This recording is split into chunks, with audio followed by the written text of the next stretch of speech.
Noun के बदले आने वाला शब्द ही प्रोनाउन होता है और प्रोनाउन 10 प्रकार का होता है। प्रोनाउन के 10 प्रकार के बारे में मैंने डिटेल में बतला दिया है। आज मैं कुछ ऐसे रूल्स बताने जा रहा हूँ जिसके बारे में मैंने नहीं बताया है। Some important rules of pronounce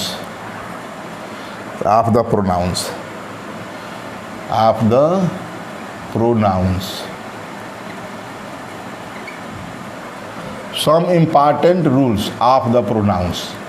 pronouns में जो छुटा है कुछ इम्पॉर्टेंट रूल बताने जा रहा हूँ। जैसे पहला, यदि दो सिंगुलर नाउन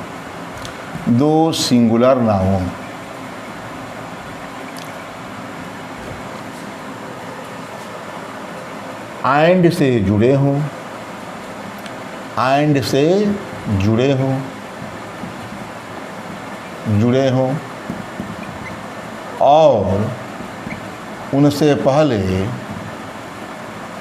और उनसे पहले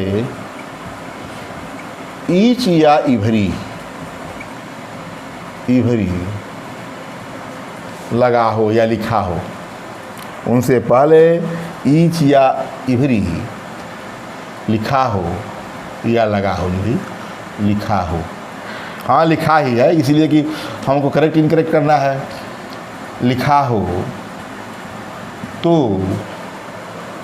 उनके साथ आने वाला प्रोनाउन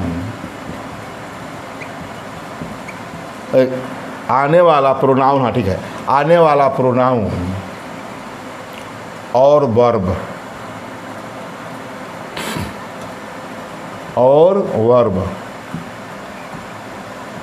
सिंगुलर ही होता है,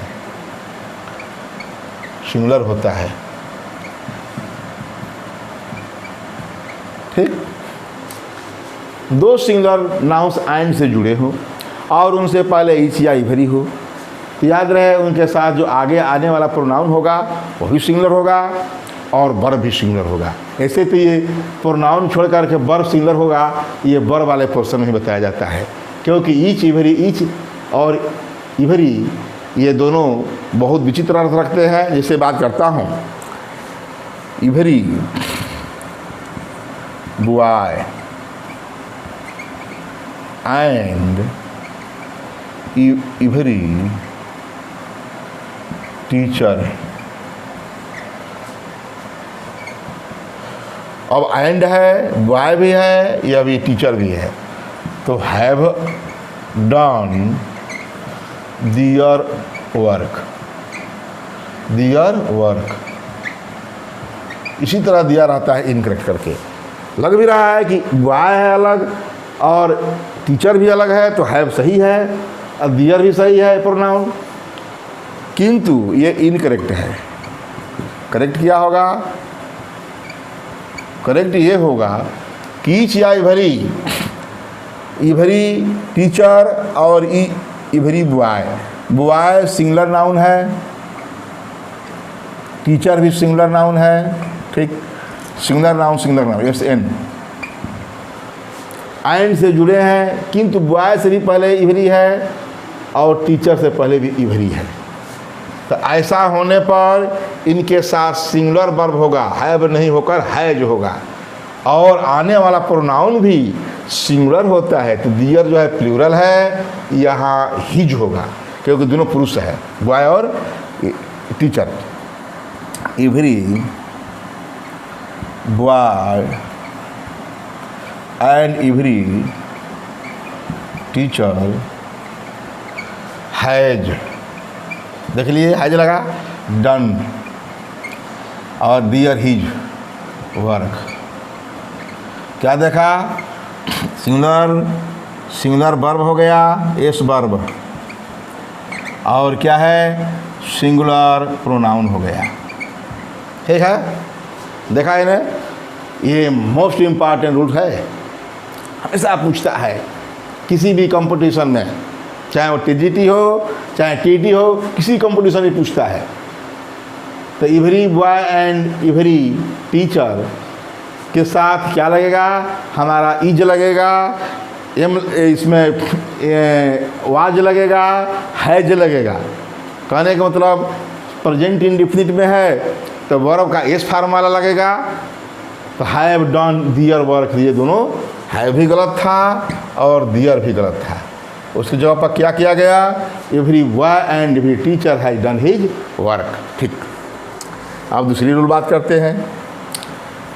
दूसरा रूल ये है कि लेट के बाद, लेट एक वर्ब है, मैंने इम्परेटिव सेंटेंसेज में इसके बारे में डिटेल में बताया है। यही नहीं, डायरेक्ट से इनडायरेक्ट में भी मैंने बताया है इसके बारे में। एक्टिव पैसिव भी बताया है लेट के बारे में। वही आज बताने जा रहा हूँ कि लेट वर्ब के बाद जो प्रोनाउन आता है हमेशा ऑब्जेक्ट में होता है। ठीक, लेट के बाद, लेट क्या है, लेट वर्ब के बाद, लेट के बाद प्रोनाउन ऑब्जेक्टिव केस में होता है, केस में होता है। यह भी मुख्य नियम है। लेट के बाद, लेट वर्ब के बाद प्रोनाउन ऑब्जेक्टिव केस में होता है। जैसे कहूँ लेट आई या लेट ही लीव। ठीक, लेट ही लीव, तो ऐसा सेंटेंस किसी भी बुक कहीं नहीं दिखेगा। क्या दिखेगा, लेट हिम लीव, उसे रहने दीजिए। इसी प्रकार लेट मी रीड, मुझे पढ़ने दीजिए। ठीक है, रिक्वेस्ट होता है, ये ऑब्जेक्ट में होता है, रिक्वेस्ट होता है, इसमें रिक्वेस्ट होता है, प्रार्थना। लेट देम, लेट दे नहीं देम होगा, लेट देम गो देयर, उन्हें वहाँ जाने दो। ठीक, इस प्रकार की संरचना होती है कि लेट वर्ब के बाद प्रोनाउन ऑब्जेक्टिव केस में होता है। अब तीसरी बात करते हैं, यदि प्रीपोजिशन है, यदि वर्ब के बाद प्रीपोजिशन, माने प्रीपोजिशन का ऑब्जेक्ट है, तो प्रीपोजिशन के जब ऑब्जेक्ट होते हैं प्रोनाउंस, प्रीपोजिशन के ऑब्जेक्ट, तो वे हमेशा ऑब्जेक्टिव केस में होते हैं। तो एक बात करें हैं, वर्ब के बाद, किसी वर्ब के बाद प्रीपोजिशन, प्रीपोजिशन हो तो उसके साथ आने वाले प्रोनाउन, आने वाले प्रोनाउंस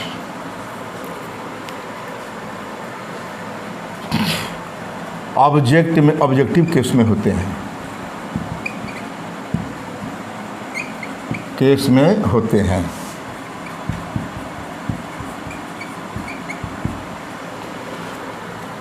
बात करते हैं कि वर्ब के बाद प्रीपोजिशन हो तो उनके बाद उसके साथ आने वाले प्रोनाउंस ऑब्जेक्टिव केस में होते हैं। जैसे बात करते हैं, she laughed eight he and I, वह उस पर और मुझ पर हंसी। तो लाफ्ड वर्ब है, एट प्रीपोजिशन है, प्रीपोजिशन। ठीक, तो ही है और आई है, ये दोनों गलत है, ये इनकरेक्ट है। करेक्ट क्या होगा, तो she laughed at him and I and me. क्या देखा, she laughed at him and me. इस प्रकार होता है। कहने का मतलब कि जब वर्ब के बाद प्रीपोजिशन हो तो उसके साथ आने वाले प्रोनाउंस नॉमिनेटिव केस में नहीं हो सकते, ये नॉमिनेटिव केस है। मैं तीसरा रूल बताया, और जो है चौथा रूल है कि यदि, रूल्स लिख ले पहले, मैं तो भूल जाता है। हाँ, यदि जो है लाइक और अनलाइक, इसको नहीं बताया था मैं, लाइक और अनलाइक, ऐसे तो दोनों वर्ब हैं, लाइक और अनलाइक दोनों वर्ब हैं, का प्रयोग, ये दोनों वर्ब हैं, का प्रयोग दोनों वर्ब्स, ली दें कि वर्ब जाने, वर्ब्स का प्रयोग यदि प्रीपोजिशन के रूप में हो, प्रीपोजिशन के रूप में हो तो उसके बाद आने वाला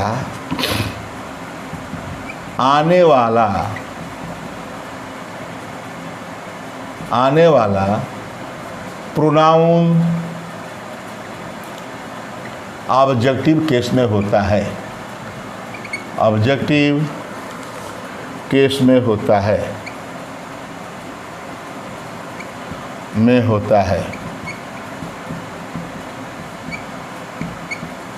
लाइक और अनलाइक दोनों वर्ब्स हैं।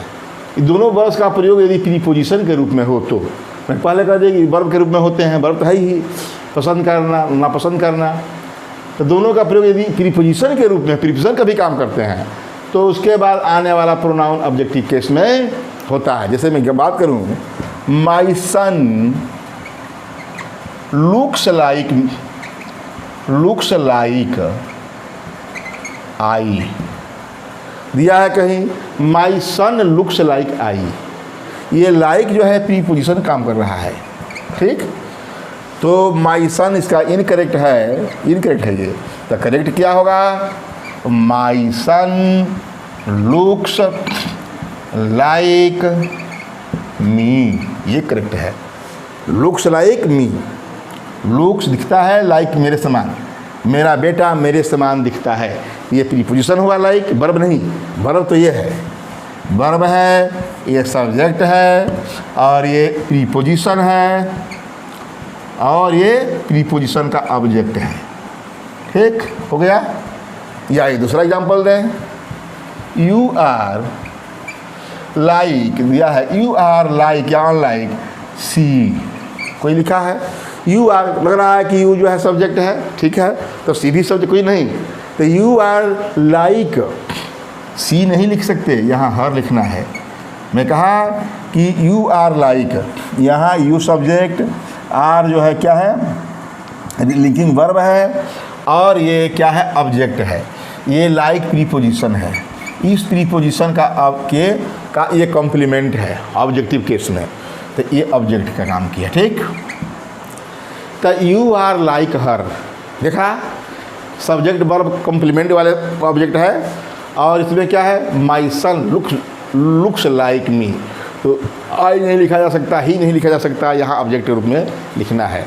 अब इसके बाद और बात करते हैं कि यदि जिरंड का प्रयोग है, जिरंड का जो कि नाउन में काम करता है, तो जिरंड के बाद आने वाला प्रोनाउन ऑब्जेक्टिव केस में होता है, न कि नॉमिनेटिव केस।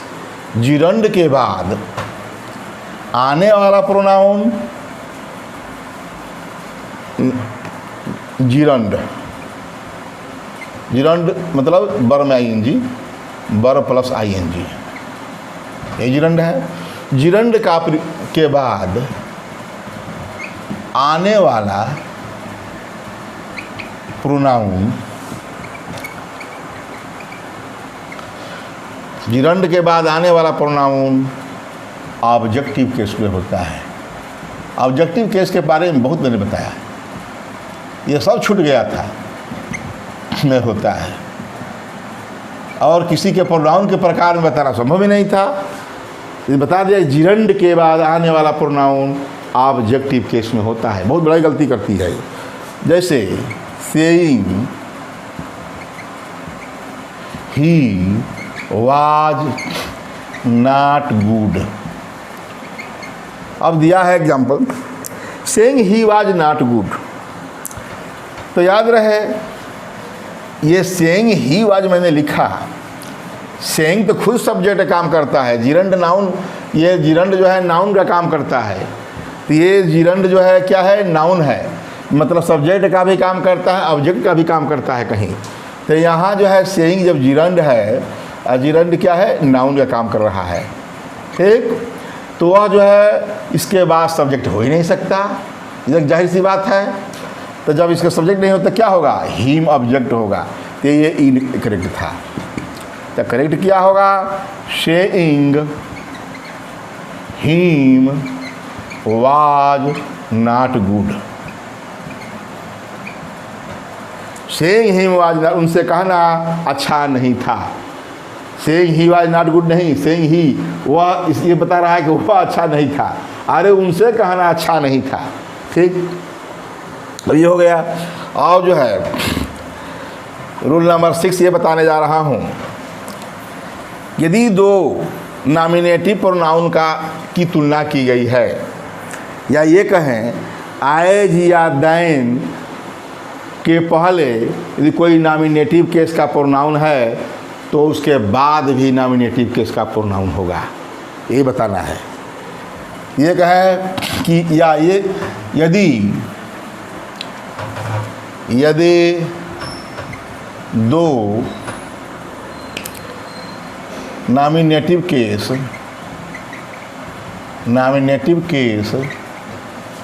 के प्रोनाउन,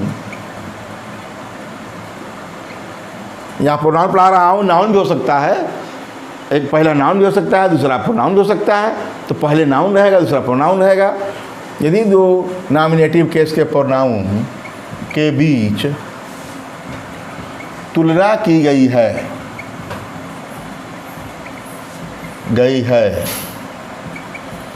तो एज या देन के बाद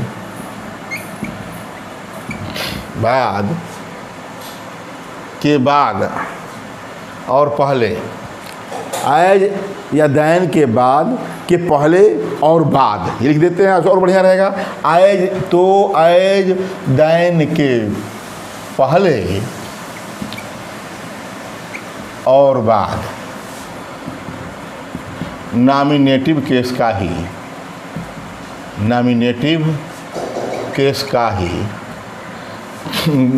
केस के प्रोनाउन का प्रयोग होता है, नाउन का प्रयोग होता है। या ये कहें दूसरे शब्दों में, या ये कहें कि देन या एज के पहले नॉमिनेटिव केस का प्रोनाउन है, केस का प्रोनाउन, नाउन भी लिख सकते हैं, नाउन या प्रोनाउन है तो देन या एज के बाद का प्रोनाउन, नाउन नहीं इसके बाद प्रोनाउन का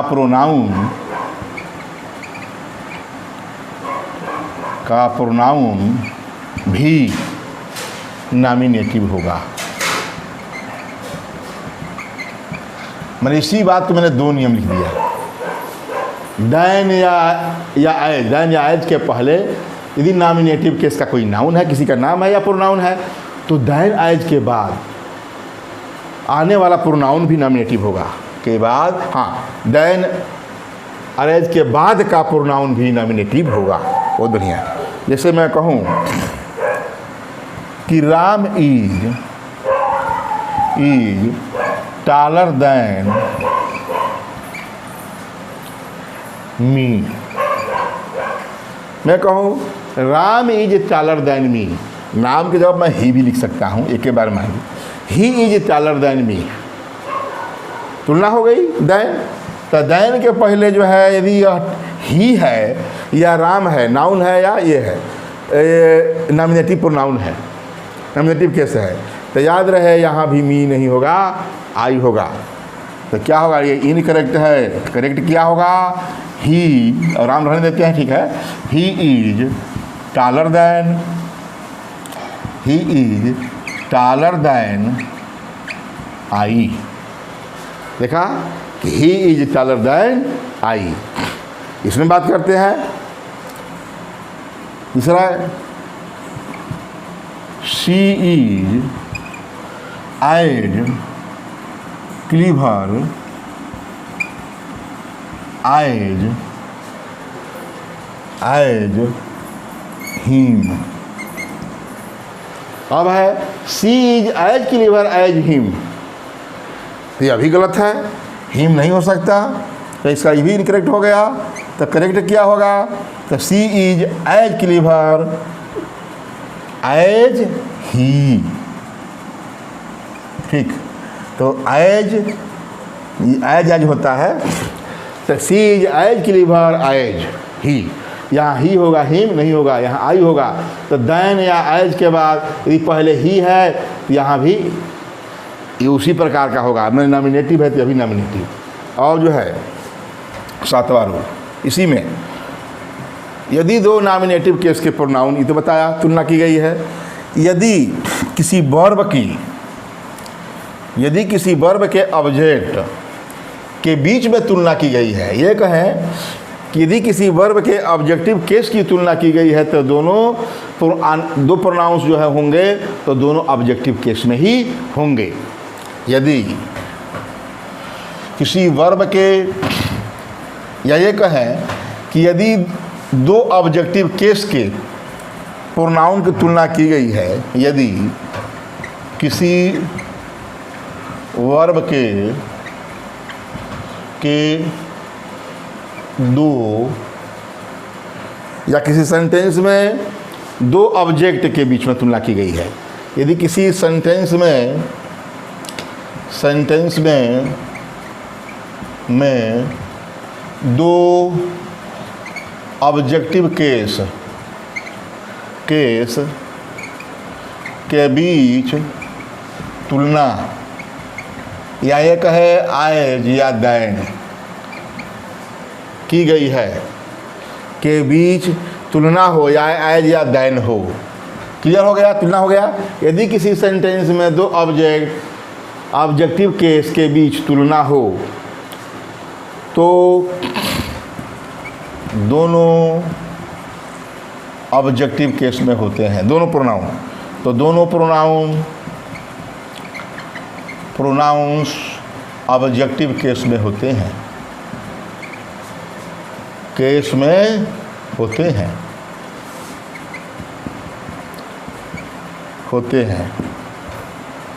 जैसे मैं लिखूं I like him and she. I like him and she most. I like him, than लगाना है। I like him than she, ये तुलना हो गया। I like him than she. तो यहाँ तो मैं वर्ब का ऑब्जेक्ट हिम लिखा। किसी सेंटेंस में दो ऑब्जेक्टिव केस के बीच तुलना हो, हिम है, या ये कहें किसी वर्ब के ऑब्जेक्ट हो के बीच में तुलना हो, तो दो प्रोनाउंस के बीच में तुलना हो तो उसमें एक ऑब्जेक्ट होगा तो दूसरा भी ऑब्जेक्ट ही होगा। तो इसमें कहा कि यदि किसी सेंटेंस में दो ऑब्जेक्टिव केस के बीच तुलना हो तो दोनों प्रोनाउंस ऑब्जेक्टिव केस में होते हैं। ये कहें कि यदि किसी सेंटेंस में ऑब्जेक्ट के रूप में दो प्रोनाउंस की तुलना हो, ऑब्जेक्टिव को ऑब्जेक्ट के रूप में कहा जाए तो अच्छा है। ऑब्जेक्ट के रूप में,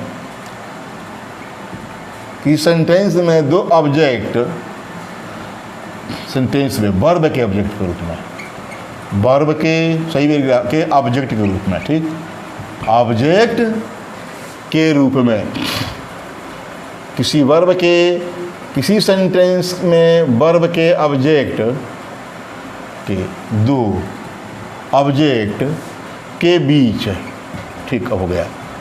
यदि किसी सेंटेंस में वर्ब के दो ऑब्जेक्ट के बीच तुलना हो, एज देन हो, तो दोनों प्रोनाउन ऑब्जेक्टिव केस में होते हैं। लाइक वर्ब है, ये सब्जेक्ट है, ये वर्ब है। ये जो है वर्ब है तो ये ऑब्जेक्टिव केस में ही हो गया। ठीक, तो देन के बाद आने वाला भी ऑब्जेक्टिव केस ही होगा, सी नहीं होगा, हर होगा। तो ये इनकरेक्ट था, तो करेक्ट क्या होगा? आई लाइक हिम देन हर। इसका अर्थ हुआ कि आई लाइक हिम देन हर, मैं उसकी अपेक्षा उन्हें ज़्यादा पसंद करता हूँ। दो आदमी तुलना है, मैंने वह स्त्री है, यह पुरुष है, तो मैं उस पुरुष को उस स्त्री की अपेक्षा ज़्यादा पसंद करता हूँ। इसका अर्थ ये हुआ, ये नहीं कि मैं, ये इसमें हिम और हर में अंतर है। इसका ये अर्थ होगा कि आई, और बता रहा, I like him, I like him than I like her. असली अर्थ यही होगा। इसका अर्थ ये हुआ कि I like him than I like her, मैं उन्हें पसंद करता हूँ अपेक्षा की उन्हें पसंद करने के। मतलब उसे पसंद करने की, उस स्त्री को पसंद करने की अपेक्षा मैं उस पुरुष को ज़्यादा पसंद करता। अर्थ ये हुआ। ये इसी प्रकार एज का भी होगा। इसी को लेते हैं, आई लाइक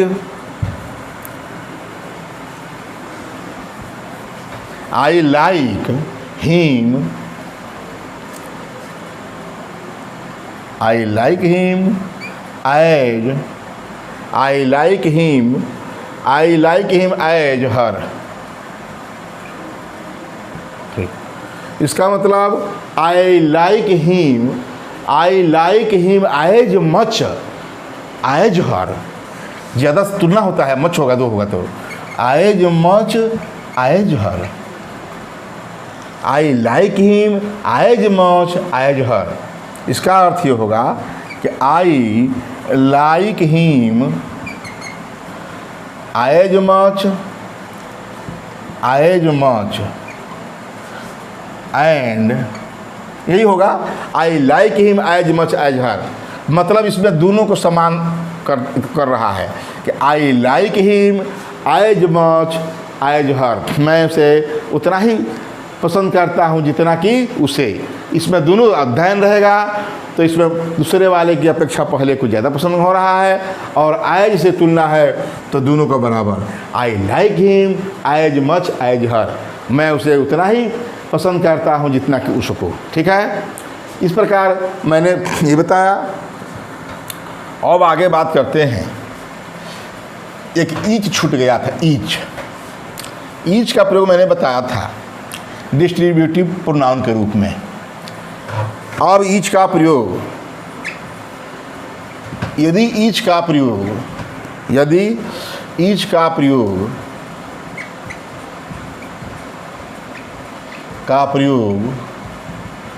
सब्जेक्ट के रूप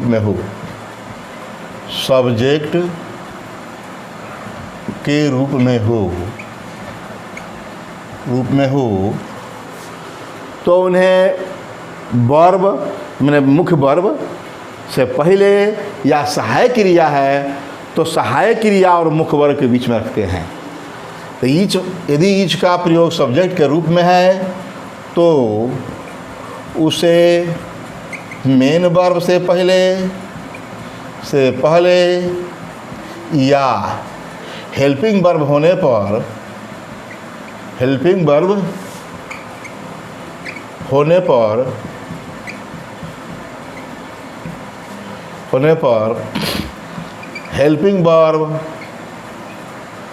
और मेन वर्ब के बीच में लिखते हैं। जैसे बात करूं, we each go our village, go to our village, go to our village. We each go to our village. हम प्रत्येक अपने गांव जाते हैं। और लगा वी के अनुसार, तो ये वर्ब मेन वर्ब है, मेन वर्ब के पहले इच का प्रयोग किया गया। तो ये वी का प्रयोग यही है विशेष कि वी सब्जेक्ट है, तो वी के हम प्रत्येक, जब हम हिंदी में अर्थ आ गया कि हम प्रत्येक, हम लोग नहीं, हम प्रत्येक, तो वी ईच का प्रयोग करते हैं। देखिए आप कि we each go to our village, हम प्रत्येक अपने गांव जाते हैं। अब दूसरी बात करते हैं, वी हैव ईच, कोई हेल्पिंग वर्ब लिया, we have each finished our work.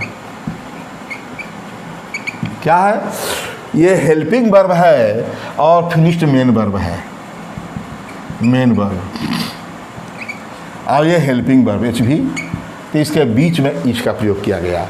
We have each finished our work, यही इसका मेन है कि देख रहे हैं कि वी, मान वी तो है ही, उसके बाद हैव है, उसके बाद ईच है, तो हेल्पिंग वर्ब है, तो हेल्पिंग और मेन वर्ब के बीच में इसका प्रयोग हुआ सब्जेक्ट के रूप में है। तो we have each finished our work, each प्रत्येक, हम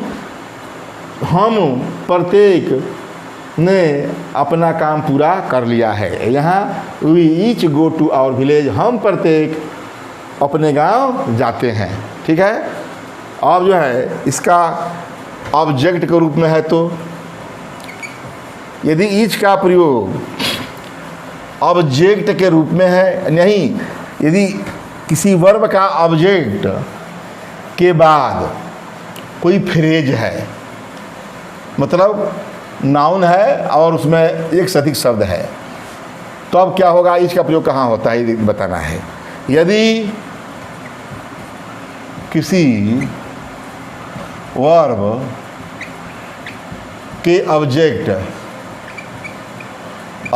के बाद कोई फ्रेज है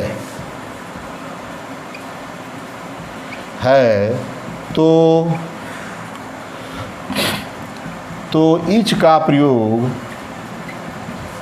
प्रयोग उस फ्रेज से पहले करते हैं। ईच का प्रयोग ऑब्जेक्ट के बाद करते हैं, ऑब्जेक्ट के बाद करते हैं, ऑब्जेक्ट के बाद करते हैं। जैसे एग्जांपल देते हैं, the manager gave them each some money। कहने का मतलब द मैनेजर गेव देम है, यदि ईच नहीं है तो याद रहे ये गलत है, दे दिया है इनका इस तरह कि the manager gave them some money.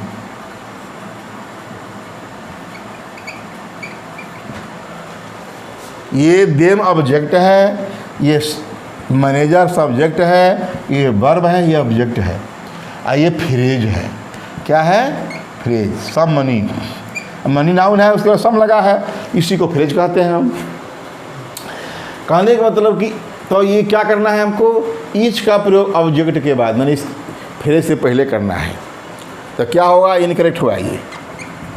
The manager gave them each some money। देख रहे हैं कितना गलती, इसको हम कोई ध्यान ही नहीं देगा। कि हम मान लीजिए कि एग्जाम्स में पूछता है, कंपटीशन में, नो एरर, एक सेंटेंस को लंबा देता है, पहला में ए में गलती है, बी में गलती है, सी में गलती है कि नहीं है, और नो एरर भी देता है पछवा, हाँ कहीं गलती नहीं है। राग से कह रहा है नो एरर, गलती नहीं है क्योंकि सही है। The manager gave them some money, गलती कहाँ है। लेकिन याद रहे ऐसे सम मनी है, यही केवल मनी होता तो कोई चिंता नहीं है। ये ऑब्जेक्ट के बाद यदि फ्रेज है, फ्रेज दो शब्द से बना, एक से अधिक शब्द से बना, तो उसको फ्रेज कहते हैं। याद रहे वहाँ ईच का प्रयोग करना है। मैनेजर ने उनमें उन्हें प्रत्येक को कुछ पैसे दिया। प्रत्येक से मतलब है the manager gave them each some money. Manager ने उनमें से प्रत्येक को कुछ पैसे दिया। अब इसी की बात करते हैं रूल 10वां। यदि किसी वर्ब के ऑब्जेक्ट के बाद कोई फ्रेज नहीं है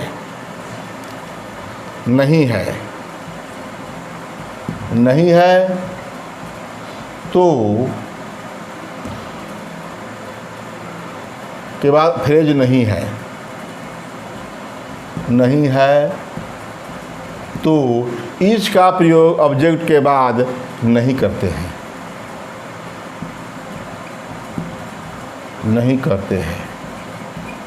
कि यदि किसी वर्ब के ऑब्जेक्ट के बाद कोई फ्रेज नहीं है तो ईच का प्रयोग ऑब्जेक्ट के बाद नहीं करते। जैसे मैं उसी को बात करूं, जिस एग्जाम्पल मिटाया हूं, the manager likes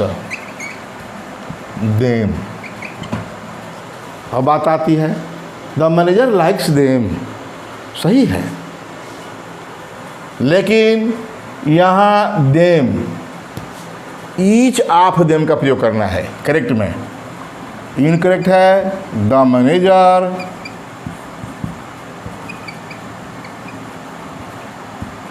likes each of them. Them के बाद नहीं किया गया।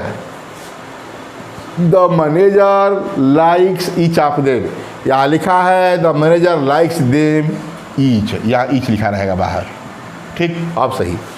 The manager likes them each कहेंगे सही भी है, उन्हें पसंद करता है प्रत्येक को, लेकिन याद रहे ईच आप कंस्ट्रक्शन में हो जाएगा, क्योंकि यहाँ लाइक्स देम ईच, देम लिखा है, इसका यहाँ ईच फ्रेज नहीं है, सम मनी जैसा नहीं है। कहने का मतलब जब फ्रेज नहीं है तो क्या करते हैं, इसके बाद ऑब्जेक्ट के बाद हमको इसको लिखना नहीं है। तो क्या लिखना है, द मैनेजर लाइक्स ईच पहले कर देना है ऑफ देम। मैनेजर उनमें से प्रत्येक को पसंद करता है। कितना सुटेबल लग रहा है। आइए केवल लिखा जाए the manager likes them, manager उन्हें पसंद करता है।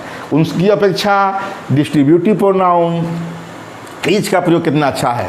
The manager likes each of them. इस प्रकार मैंने ईच का भी प्रयोग बता दिया। इस प्रकार मैंने जो छुटा था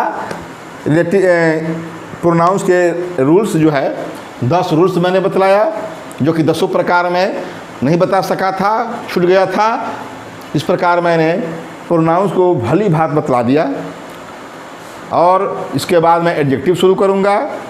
और यदि प्रोनाउन के 10 प्रकार को डिटेल में पढ़ना, और मैं आशा करता हूँ कि किसी भी कंपटीशन, चाहे वो TGT हो, PGT हो, TT हो, रेलवे हो, कोई भी कंपटीशन है, यदि आप जो है उसे मन से पढ़ते रहे, ध्यान देकर प्रत्येक पॉइंट को देखिए बार बार, तो ये आशा करता हूँ कि आप किसी भी एग्ज़ाम में सफल हो सकते हैं। That's all.